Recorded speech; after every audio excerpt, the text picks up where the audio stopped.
तिवसा येथील उपजिल्हा रुग्णालयात आवश्यक सोयी सुविधांचा अभाव असल्याने तालुक्यातील नागरिकांची मोठ्या प्रमाणात गैरसोय होत असल्याचा आरोप करत महाराष्ट्र राज्य किसान सभा व महाराष्ट्र राज्य लाल बावटा शेतमजूर युनियनच्या वतीने 11 फेब्रुवारी रोजी सकाळी 10 ते दुपारी 4 वाजेपर्यंत रुग्णालयासमोर ठिय्या आंदोलन करण्यात आले। गोरगरीब नागरिकांना आवश्यक आरोग्य सुविधा मिळत नसल्यामुळे संताप व्यक्त करण्यात आला। रुग्णालयातील आरोग्य यंत्रणा निकामी ठरत असून तज्ञ डॉक्टरांची कमतरता, विविध श्रेणीतील रिक्त पदे, अपुरे मनुष्यबळ, औषधांचा तुटवडा आदी समस्यांमुळे रुग्णांना त्रास सहन करावा लागत असल्याचे आंदोलकांनी सांगितले। Bureau report MB news Maharashtra बातमीपत्राचे अमरावती ब्युरो चीफ सुनील गुरमाडे। आज महाराष्ट्र राज्य किसान सभा आणि महाराष्ट्र राज्य लाल बावटा शेतमजूर युनियन संघटना या दोन्ही संघटनेच्या वतीनं तिवसा उपजिल्हा रुग्णालयावर विविध मागण्यासाठी आज या ठिकाणी ठिय्या आंदोलन करण्यात आलेलं आहे। महत्त्वाचा मुद्दा असा आहे, उपजिल्हा रुग्णालयातील सर्व रिक्त पदं जे आहे ते भरण्यात यावी आणि त्याच्यासोबतच या ठिकाणी जे सर्व जो कर्मचारी वर्ग आहे त्या कर्मचारी वर्गांनी या ठिकाणी निवासस्थानी राहिलं पाहिजे, ही महत्त्वाची मागणी होती। याच्यासोबतच डायलिसिसची व्यवस्था झाली पाहिजे, डोळ्याचा तज्ज्ञ असला पाहिजे, माणसाच्या शरीराच्या जे विविध अवयव आहे त्या सगळ्याचे तज्ज्ञ डॉक्टर या ठिकाणी उपलब्ध असले पाहिजे। ह्या सगळ्या मागण्यासाठी आज या ठिकाणी आंदोलन होतं।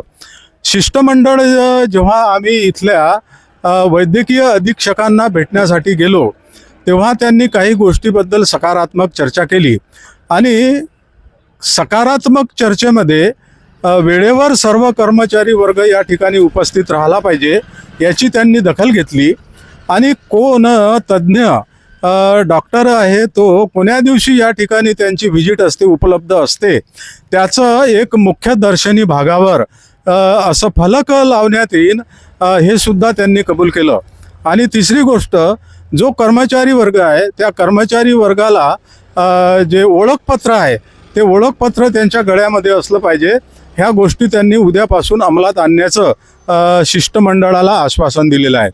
त्याच्यासोबतच यांनी जर समजा खोटी माहिती दिली आणि खोटी माहिती देऊन जर जनतेची फसवणूक केली तर याच्यामध्ये आम्ही यांना वरिष्ठाकडे यांची तक्रार करू आणि सोबतच जनतेच्या याच्यामध्ये खोटी माहिती देणार आहे म्हणून जनतेमध्ये आम्ही यांचा पत्रकार परिषद घेऊन आणि विविध प्रकारे प्रचार करून जनतेमध्ये यांचं हा खोटारडेपणा उघड पाडू।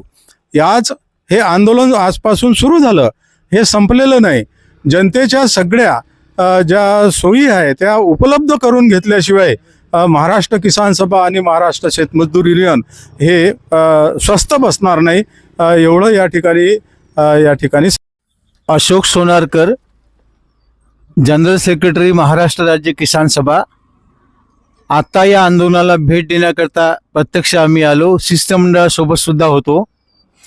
यामध्ये आम्हाला जी उणीव जाणवली ती अशी, उपजिल्हा रुग्णालयाच्या सोयी सुविधा याचं आरेखन जे राज्य सरकारने केलं त्या सुविधा राज्य सरकार किंवा जिल्हा शल्य चिकित्सकांनी या ठिकाणी पुरवल्याच नाही आणि त्याच्याकरता जो काही स्टाफ लागतो तो स्टाफ या ठिकाणी उपलब्ध नाही। ह्याच्यामध्ये इथल्या लोकांनी वारंवार त्याची मागणी केली पण जिल्हा आणि उपसंचालकाच्या कार्यालयाच्या वतीनं काही त्यांना मदत मिळाली नाही।